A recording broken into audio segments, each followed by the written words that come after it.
name is Leila Janti. And I'm Marcus Rosati. And this is Passport Necessary, a podcast about us growing up as TCKs and how that's affecting us now as adults. And today, as always, when it comes to food, I'm very excited about talking about it. But today we're going to be talking about winter foods. So think stuff that's comforting on a cold night. What do you want to eat? I know winter is different for everyone around the world, but we're thinking specifically like cold winter. So for you, Marcus, what's like something that you think winter immediately you think comforting and nice? Well, certainly being in Britain, one of the first things you have things like stews. That's one of the things that people do like to make. And there is one which my dad used to make, and he used to call it beef and beer, which it actually genuinely is sort of something like you would basically get beef and they'd be using like a bottle of stout or something like that, and you would use stout to cook the meat in, and you'd have things like potatoes and onions and stuff like that, and if you wanted to, you put dumplings in as well, that sort of thing. That sounds so good. But when you mean dumplings, you don't mean like what we think of as Asian dumplings. You mean more like a dough dumpling, like it's like a dough ball, kind of thing, and that you would put in there. That's the kind of thing. Another one actually that's kind of just popped into my mind, which is a similar cooking technique, is coq au vin. That's a good one. That's a really good one. That is really I've definitely good. done that sort of thing before. Yeah, that's wonderful during winter. I once adapted it to cook hare with, actually, as in sort of like the rabbit animal, not like hare. Yeah. It's and it does really work for that as well. Cooking hare in red wine is actually really, really good. That's a very wintry thing to do, I would say. Yeah, because from a British perspective, it's a pretty gamey meat. It can stand up to wine, especially a red wine. Whereas I think normal rabbit, I don't know if it won't stand up to such a heavy like wine flavor, but I think hare would, because it is so wild. Well, then I suppose chicken works. So if you've got coq au vin, that seems to work. Yeah, I guess so. I guess for me, coq au vin, I usually really prefer the like leg bits, like all the dark meat. That's what I really gravitate to, and that's really good with coq au vin. Any sort of stew I'm into. My partner's not crazy about stews, but I love a stew. I love the chunkiness. I like the thicker, kind of brothy soup that goes with it. It's so yummy. One of the ones that is pretty popular in the States, although I can't really eat it, but it's so yummy, is chicken pot pie. And usually what people do is like, it's a creamy chicken soup. It usually has broccoli in it, and potatoes, although I have seen it with corn and with carrots. And usually people will top it with a flaky dough, and they'll bake it. So you make the stew soup, you put it into a bake safe dish, and then you cover it with a puff pastry or a rough puff pastry, and then you bake it. And when it comes out, it's got a lid. You basically have created like a lid for your soup, and it's so good. I love chicken pot pie. I've had it once where the dough was gluten-free, and it was truly extravagant. I enjoyed every minute of it. But most of the time when I have chicken pot pie, I don't eat the crust. I just eat the inside bit. Unless they make a roux for it, which most places do. If they make a roux, then a lot of times I can't have it because the flour that they use is real flour. So I don't get to have chicken pot pie very often. But when I do, it really is lovely. It just feels so hearty and stick to your bones. That's why I associate gumbo also to winter, even though like in Louisiana we eat it whenever.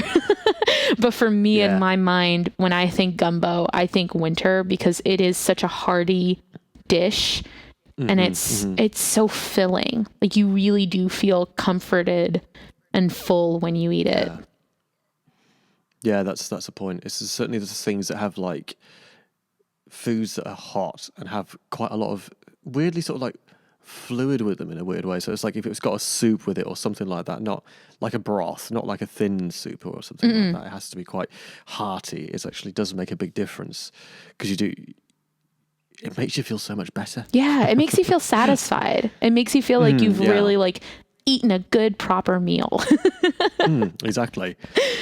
I think it's also because it, as you say, like it kind of warms you to the bones and all that sort of stuff. Especially, I mean, Britain doesn't get that cold, but it gets a bit damp, and that's kind of like when the thing is, if things are a bit cold and damp, it's like, because I mean, at the moment, you know, winters in Britain, 5 degrees is kind of about 5 degrees Celsius. I'm saying that's like, I don't know what that is in Fahrenheit, but that's kind of roughly where it sits most of the time, which is a bit unpleasant, but it's not that bad.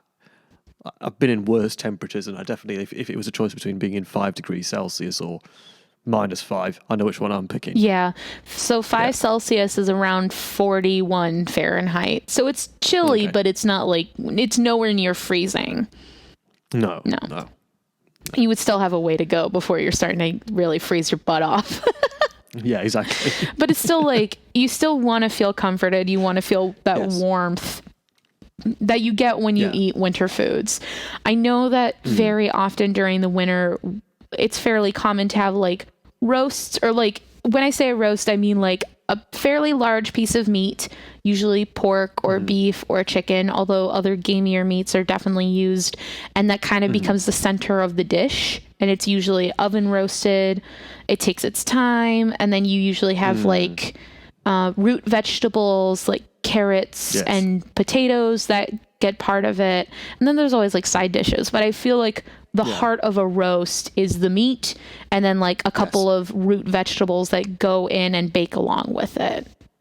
It's so good. Yeah, there's something about a roast that really just kind of like, it feels kind of homey. It feels like you're being taken care of. Even though, sidebar for anyone who doesn't cook and is afraid of cooking, a roast is really easy. Just make sure you know the proper temperature and the length of time you need to cook the meat. The other thing with like cooking roasts, the one thing is that you need to, like, particularly if you're doing like let's say with a chicken, one of the important things to do is basically make sure that you lift the skin off the breast, and then get some butter and then smear it on the breast, and then put the skin back on. That'll stop it from drying out, and also use kitchen foil. Yes. Aluminium foil.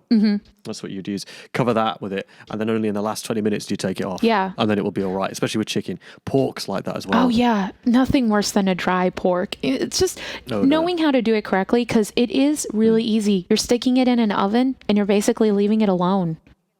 And a bit of practice is necessary, but not too much. No, but I think learning the basics of a good roast is a great way to impress someone. If you're out there and you're like, I want to have someone over, don't do it right now because we're still in COVID times. But if you want to have someone over and you want to do a simple, easy, feeds a lot of people meal, do a roast, man. It's easy peasy. And then all you have to think of are the sides, like a good mashed potato or a rice pilaf, and then a couple of other like veggie dishes. Yeah, easy. Yeah, it's not too difficult. And there's so much stuff you can do with it as well. So much stuff. And you don't have to go too crazy. Like, one of my favorite roasts is a duck. For me, whenever I visited my parents during winter breaks when I was in college, I always asked if we could have duck at some point while I was visiting them in the winter. Because I was almost always visiting them in a place where it was cold out and they could get access to a duck. There's something about duck at winter, in the like winter periods, that really make me feel at home. I don't know why, but it really does hit a certain place in my heart for me. I think it's just because it's got all the fats and stuff, and it does taste really hearty. I think that's the thing. It is. And the thing is that with duck, because it's got so many fats in it, it doesn't dry out, so it feels like really, I don't know, it somehow gets into you in a nice way, doesn't it? There's just something about it. Yeah. No, and it's gamey, but it's not overwhelming. It's not like having boar, where like that can be super overwhelming if you've never had it before. I think duck, it's very nutty. It's a very nutty meat. That's a good way of describing it. Yeah. I love it. I'm a big fan of it. Well, one thing I want to bring up, because you have mentioned you live in York, and this is something anyone who watches Great British Bake Off or any sort of baking show, and any friend who lives in England will know this, but Yorkshire puddings are a huge thing. It's basically pancake batter that is put in a very hot muffin tin that already has oil in it that is ripping hot, and as soon as you pour the batter in, it goes up, and then it kind of puffs into these little cups. They kind of mushroom almost. That's kind of a little bit what they look like. They're an interesting one because everybody knows about them and people do like them. And the thing is, it's because they kind of almost form their own little bowl. Mm-hmm. So the thing is, you can put stuff in them, and often what I like to do is I like to put things like gravy in there. And there is, talking about roasts and Yorkshire puddings at the same time, there is a company in the city of York called the Hog Roast. And I think they have shops elsewhere as well, but they had like a Yorkshire pudding wrap type thing. I can't remember exactly what it was. I never had one, but I mean, maybe they still do them. But then it was like you got everything put into a Yorkshire pudding, and you got to take that away with you. Oh man! And apparently people love them. I think it was like something like £5 for it or something like that, which isn't too bad. Yeah. I mean, it could be worse. Go away and feel quite happy. Yeah. Yeah, £5 for a decent, for like maybe not a full meal, but like a half meal. That's not bad. Oh no, I think it's pretty decent. I mean, you would certainly feel full afterwards. Oh, well then, yeah, £5 for a meal is not bad. Because these are giant Yorkshire puddings. Oh, okay. It's not a small one. They make a big one for you. Because I think if anyone has seen Yorkshire puddings, they're normally not huge. They're more like a part of the dish. Like it wouldn't be your full meal if you had a Yorkshire pudding usually. You'd normally expect them to be, I mean, certainly in terms of the volume that they take up, they're about the size of a cupcake essentially, but they're hollow inside because of the way they blow up. So the thing is that they're very light. So there's not that much to them in terms of substance, but they look bigger because because of the way they puff up. Mm-hmm. So they do look quite large, but the thing is they are hollow inside pretty much. They are very nice though. I always see them when I watch the Great British Bake Off, and every time someone's like, I'm making a Yorkshire pudding, I'm like, I want to try it. I just know that like with my lack of baking expertise or like any sort of baking knowledge, I feel like I would totally mess it up. Like I've made pancakes before, but the idea of like getting it ripping hot to the point where as soon as you put it in, it's already like baking and puffing up, that kind of makes me nervous. I think it would just be a case of practicing a little bit. I don't think it would be that difficult, though, to be fair, because, I mean, I've seen people do it. I don't think it's technically that difficult. I think it's just timing. Mm-hmm. Have you ever made a Yorkshire pud? I never have, no. I never have. I don't know why I never got around to it. I could probably learn to do it, but, I mean, it would, a couple of attempts I could probably learn. I don't think it's technically that difficult. I mean, if you can make pancake batter, you could probably do it. Yeah.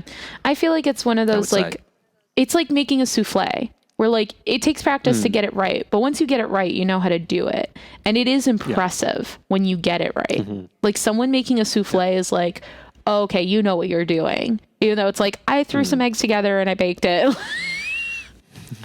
It's not as complicated as you think, and it's like, well, you just had practice, so you know how to do it. Like trust me, I love a souffle, but it's basically puffy egg with other stuff in it.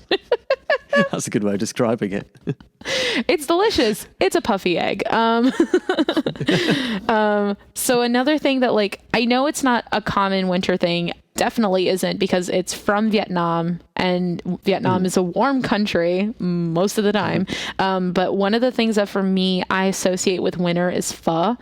I love having pho in the winter. There's something about the broth, the fact that you need to cook pho over a very, very long period of time because you're using the bones, and then you have to clear the broth, and then you have to keep cooking it, and you add all these spices. It really has a hominess to it, and it almost feels like a warm hug when you eat it. And there's just so much umami in it. Like the flavors are fantastic. And if I'm cold out or anytime I feel sick, I immediately want pho. That's like the first thing I think of. I'm like, that's going to help me feel better. Yeah, I think it's kind of the thing of like, the idea of chicken soup, isn't it? People always go, oh yeah, chicken soup, that'll sort you out. I suppose there are things a bit like that though, aren't there? Like broths and stuff do actually make you feel a lot better. I think it might be partly because it's easier to consume than chewing on stuff and swallowing, and especially if you've got a sore throat or something like that. Soups are so much easier to eat. Yeah. Because you just swallow them. Yeah, pho is basically Vietnamese chicken soup.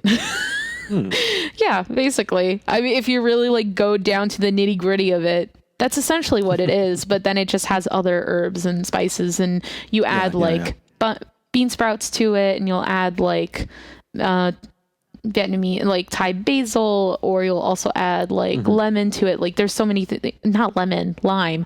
They're like different aromatics that you can add to the broth to make it taste the way you want to, but it's so good. And another one that I know you're gonna really feel strongly about is shabu shabu, which is a Japanese hot pot. And the name for shabu shabu comes from, supposedly, this was what I was told when I was living in Japan by my friend.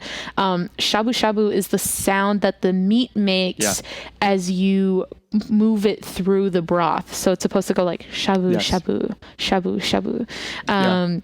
And essentially, shabu shabu is a hot pot. It already has some flavor in it, usually kombu.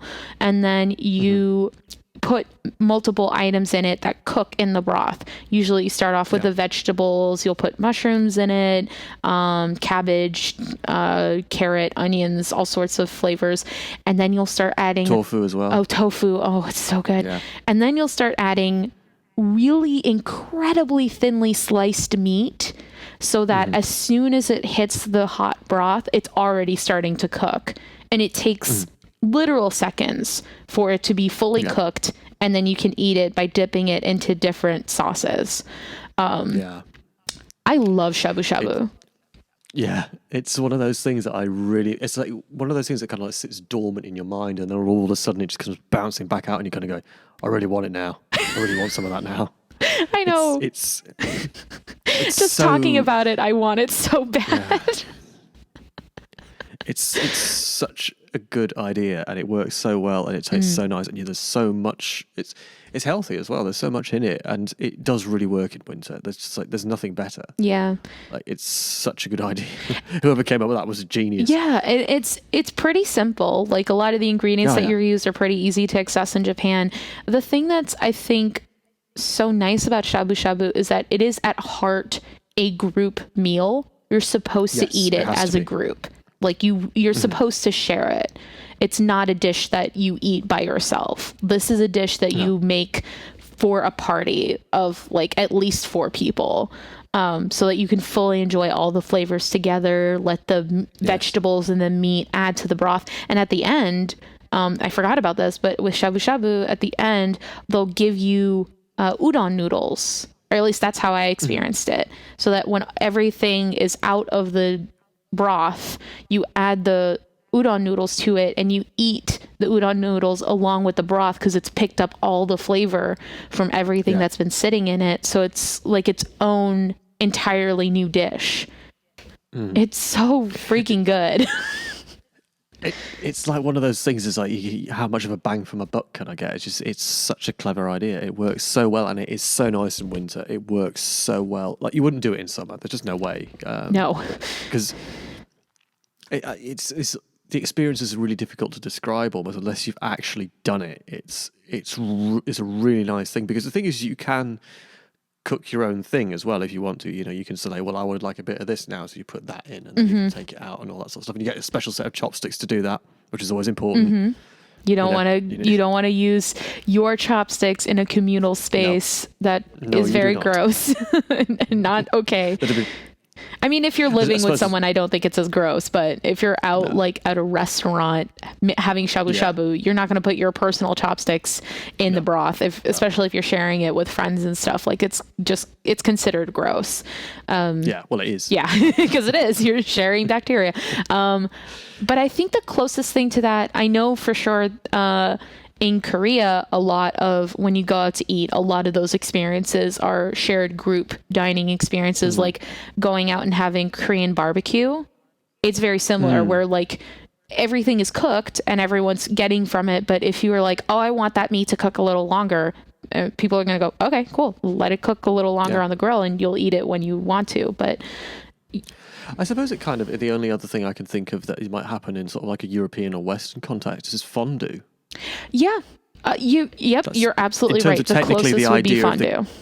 In terms of the communal eating and what happens, is I suppose that's the closest thing I can think of that you would do. It's obviously completely different in terms of how you eat it or what you're eating and stuff like that, and the texture of what you're eating, but the idea is the same. Sort of like you have a communal pot in the center where you dip your bread in and eat it. I I just suddenly came to mind. That's another winter thing, fondue. Yeah, I would not have fondue in the summer. Absolutely not. No.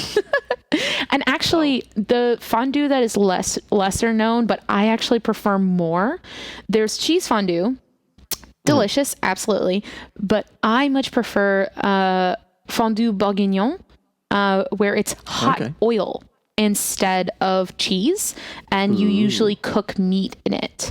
So there's other dishes that come with it, but instead of using cheese, you're doing a fondue of essentially like hot meat. It's like, so basically just you've basically essentially kind of like deep frying the meat, is it, or is it like essentially it's basically what it is. Hot oil. It's like in English they call it hot oil fondue, but I know it's called, I'm pretty sure it's bourguignon in French. Meat oil. I'm trying to find like the official name of it. Yes, that's what I thought. Fondue. Oh my God, I can't say this. Bourguignon. Bourguignon. It's bourguignon fondue, and it's so good. It's raw meat or seafood. You can also do it with seafood, and then you usually also cook vegetables in it too.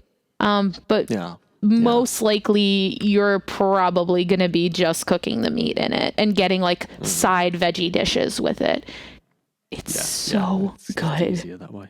It's so good. It's a little dangerous because you have literal like hot oil on the table, but it tastes amazing.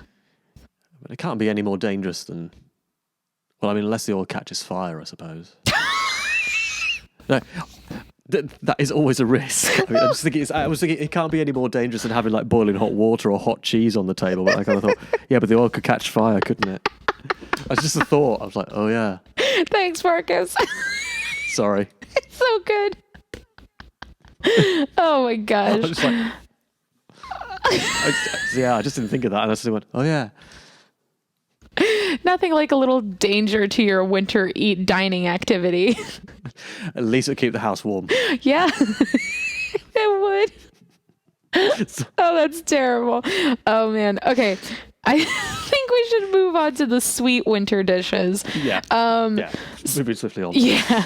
So I think one thing that's super common in the States and kind of like overtakes the entire, like when you go shopping for stuff and when you see it like in advertisings, one of the major flavors that is associated with winter is gingerbread, which...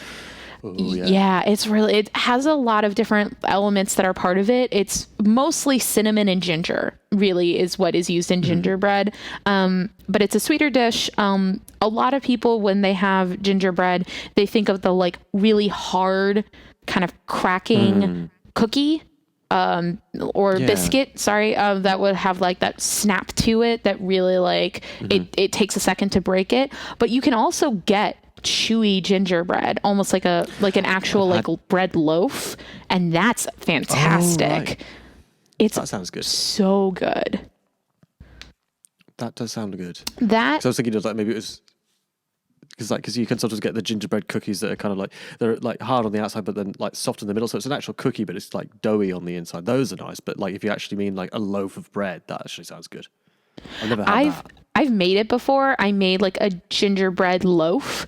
It was so good. And I found a recipe that was gluten-free so I could actually eat it. It wasn't just for my partner. I actually could have some. And it was fantastic, especially with like I think I made it with a cream cheese icing so that it had like that tanginess to it. It wasn't just sweet. It was really good. I absolutely recommend if that's something you like want to try out. Super good. I love gingerbread. Probably gonna have to now. Yep, you're gonna. And then the other one, I think I just really associate winter with cinnamon. I think that might just be part of it for me. Like I think winter, and when I think desserts, I immediately think cinnamon and chocolate. I love chocolate. Oh yeah. Oh yeah, like hot chocolates and stuff like that. Oh yeah, no, yeah, definitely. That's something you wouldn't have that any other time of year. Hot chocolate is a good thing to do in winter. That's a good idea. I actually like adding a little bit of cinnamon into my hot chocolate. Yes. Yeah, I like it. Almost a must. Yeah.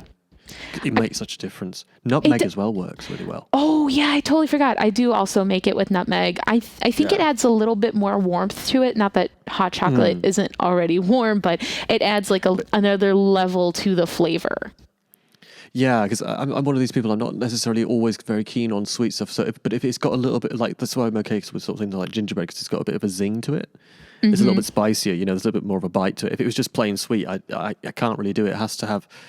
It's like, I don't mind things like, because in Britain they have things like chocolate orange, which is like, it's just like milk chocolate with an orange flavour and all that. I don't know if they have it in the States, but you can get those here, and I'm okay with those. But if it's just straight chocolate, I have a bit of difficulty with it. It's just a bit too much for me. I've got sensitive teeth as well, so that's part of the reason. It's probably a safety feature. It's like, no, it's not good for you. Oh no. Okay, no worries. But yeah, like if it's hot chocolate, it's like, especially hot chocolate, it has to be done with the dark chocolate, and it can't be too milky. Like, you have to have that sort of bitter taste to it, and then when you add the nutmeg and the cinnamon to it, that makes all the difference. I agree. That's the way really I like my hot chocolate. I know a lot, especially in America, people like that more milky, almost like a milk chocolate when they're having hot chocolate. I'm a big fan of almost like Spanish hot chocolate, where it's that really dark, almost bitter. I love that. Like, that is, I'm huge into. But another thing I really like that is also cinnamon flavored is one in the States we call a Snickerdoodle.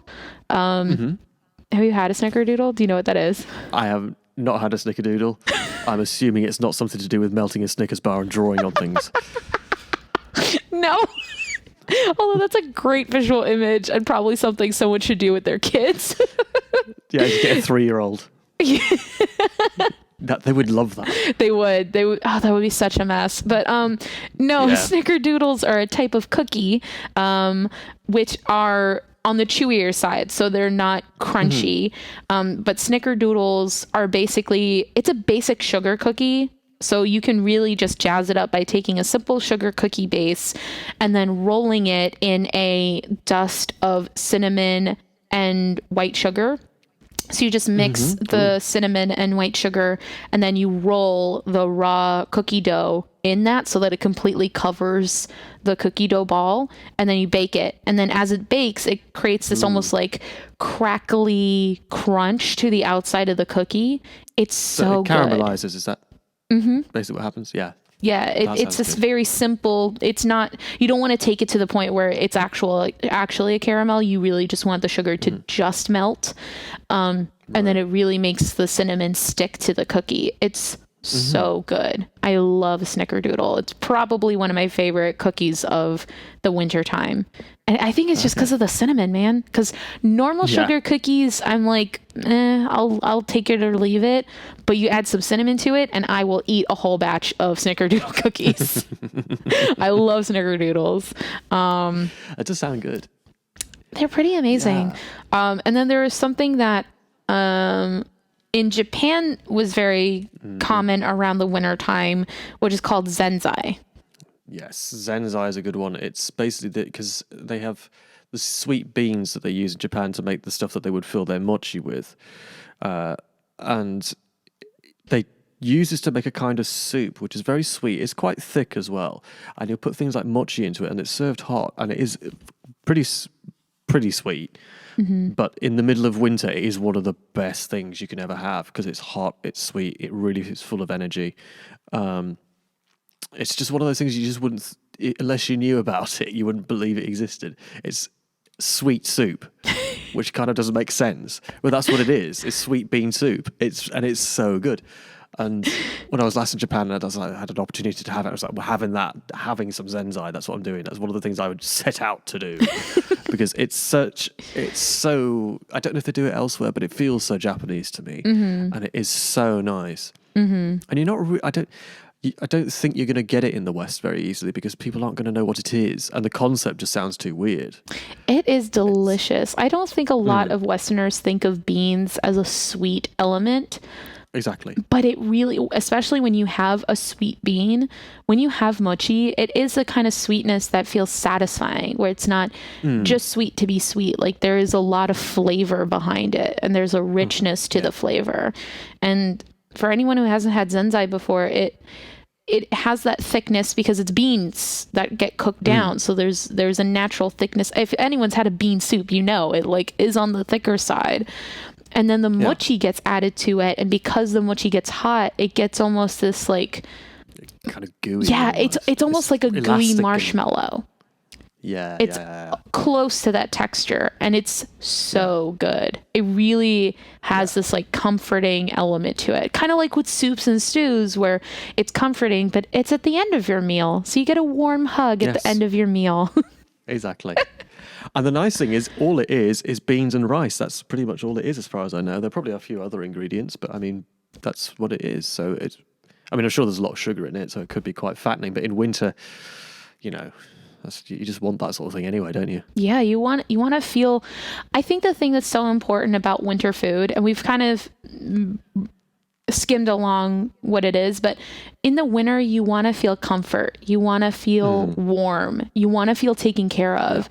And whether that is conscious or subconsciously, I think that especially in a cold winter time, we're not that far away from our ancestors. When you think about the full timeline and length and breadth of our history, we're not too far from a time where if you were cold, that meant that you were potentially unsafe and that you might not have shelter or you might not have a place to stay warm. And so I think, unfortunately, a lot of people are in environments like that.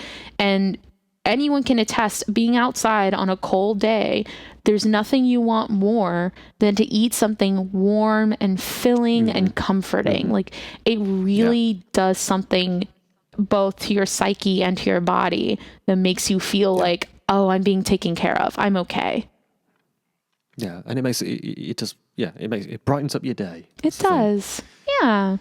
So this has been cool. I love talking about food. It's always fun because there's always a history to it, and it's always it's something that brings us together. Everyone has to eat, so might as well make it something good. Yeah. Exactly. Nobody wants to sit around eating dry bread with water all their life. If you do, you have very interesting taste. Yeah, you're probably a monk. Oh man. Anyway. Thanks for joining us for another episode of Passport Necessary. Oh man, I have to get myself together. Okay. We're very, very grateful that you joined us for this episode. If you have any questions or comments, or you have dishes that you like during the winter time, we would love to hear from you. We're on Twitter at Passport Necessary. So that's our @ is PASSPORTNECESS1. And we would love to hear your comments, or if you have any questions, we would love to answer them. You can also leave us any comments or reviews. It really helps us out. We're still growing, and we hope to, hear from you guys what we can do to make it better, or what you're enjoying about what we're doing anyway. So yeah, I think that's kind of it for this episode. Yes, that's it for now. I'll see you, Marcus. Bye. Right, see you soon. Bye.